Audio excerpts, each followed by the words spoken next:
Assalamualaikum warahmatullahi wabarakatuh. Halo adik-adik semuanya.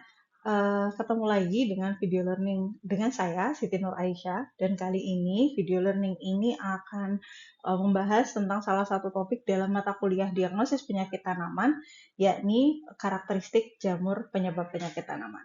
Nah, kita tahu penyakit tanaman itu dapat disebabkan oleh banyak jenis patogen atau kelompok patogen, dan salah satunya adalah jamur.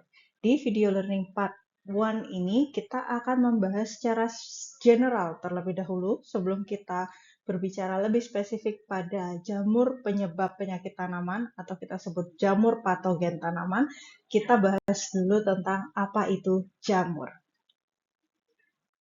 Berbicara tentang jamur, maka kita harus tahu bahwa jamur itu adalah salah satu dari kingdom dalam taksonomi makhluk hidup ya. Jadi menurut beberapa literatur ya, kingdom jamur itu sendiri diketahui terdiri dari sekitar 2,2 sampai 3,8 juta spesies ya, dengan perkiraan ada sekitar 2 sampai 3 juta yang sampai saat ini masih belum teridentifikasi. Artinya jumlahnya masih akan berkembang dan bertambah seiring dengan pertambahan waktu ya, seiring dengan semakin banyaknya kajian mengenai jamur.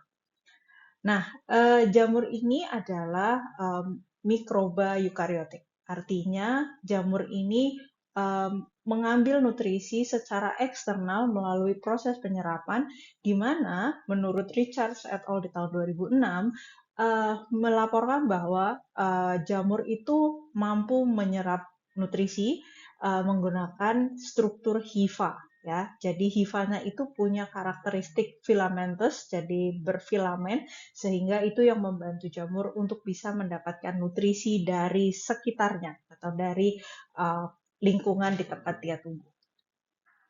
Dan jika kita bicara spesifik tentang jamur penyebab penyakit tanaman, maka sebagian besar penyakit tanaman itu memang disebabkan oleh kelompok jamur. Ya, sehingga kemudian kita sering mengkelompokkan atau mengklasifikasikan jamur penyebab penyakit tanaman sebagai jamur patogenik atau jamur patogen tanaman. Dan di banyak literatur juga sudah disampaikan bahwa jamur yang menyebabkan penyakit pada tanaman itu mampu menyerang banyak jenis tanaman dengan tingkat kerusakan dan kerugian yang beragam, sehingga dianggap sebagai salah satu ancaman yang membatasi produktivitas berbagai jenis tanaman. Mari kita spesifik membahas tentang jamur penyebab penyakit tanaman ya. Jadi kalau kita lihat secara garis besar, sebagian besar jamur patogen tanaman itu berada pada filum Ascomycota dan Basidiomycota. Pada slide ini kita akan membahas lebih detail mengenai apa sih itu Ascomycota ya. Jadi secara mudahnya Ascomycota itu adalah jamur yang memiliki karakteristik seperti mangkok. Jadi kita bisa lihat di sini bahwa jamurnya itu memiliki structure semacam mangkok atau kantong ya, sehingga disebut sebagai jamur cup shaped fungi. Dan sebagian besar Ascomycota, jamur dari kelompok Ascomycota atau filum Ascomycota ini yang banyak dilaporkan sebagai penyebab penyakit tanaman antara lain berada pada 3 kelas utama. Ya, jadi di sini kita akan banyak bahas mengenai taksonomi, jadi banyak bahas tentang filum, kelas, genus, dan spesies. Kelas pertama yang merupakan kelompok Ascomycota yang sering dilaporkan sebagai jamur penyebab penyakit pada tanaman adalah Dotidiomycetes, yang dimana salah satu contohnya adalah Cladosporium. Kemudian yang kedua itu dari kelas Sordariomycetes, salah satu contohnya adalah Magnaporte.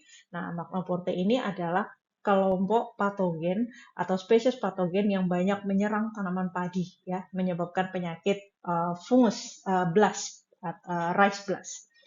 Kemudian ada Leotiomycetes, salah satu contohnya adalah Botrytis spp. Nah, jadi Botrytis ini biasanya banyak menyerang pada saat pasca panen, contohnya pada stroberi, ya. Jadi nanti akan menyebabkan semacam ada salju-salju di permukaan buah. Nah, itu kebanyakan disebabkan oleh Botrytis spp atau spesies Botrytis. Film kedua yang banyak juga dilaporkan sebagai kelompok yang sering kali menjadi patogen penyebab penyakit tanaman adalah Basidiomycota atau sering disebut sebagai club shape fungi. Kenapa disebut sebagai club? Club di sini tuh artinya dia bentuknya itu seperti jamur merang. Ya, jadi ada kepalanya seperti ini, ada seperti helm gitu ya, struktur helm pada bagian atas ya, sehingga disebut sebagai club shape. Nah, khusus untuk Basidiomycetes atau jamur-jamur dari filum Basidiomycota, eh, yang menjadi patogen pada tanaman itu berada pada dua kelompok besar ya biasanya. Pertama itu ada Pusiniomices. Nah, Pusiniomices ini paling mudahnya adalah jamur yang menyebabkan penyakit karat. Nah, ini biasanya menyerangnya kacang-kacangan ya, penyakit karat Pusinia. Nah, itu berasal dari kelompok atau filum Basidiomycota.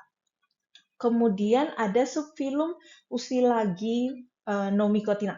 Ustilaginomicotina ini contoh paling gampangnya adalah Ustilagomyces. Biasanya menyebabkan penyakit smut. Smut itu semacam penyakit gosong gitu ya. Jadi tanaman yang terserang itu akan memunculkan gejala gosong pada daun. Nah, ini biasanya menyerang tanaman seperti jagung ya. Ustilagomyces ya, salah satu spesiesnya. Jadi itu berasal dari filum Basidiomycota. Nah, kalau dilihat kira-kira sexual reproduction-nya seperti ini, tapi kita nggak akan bahas ini lebih lanjut ya, karena bahasannya bukan ada di sini.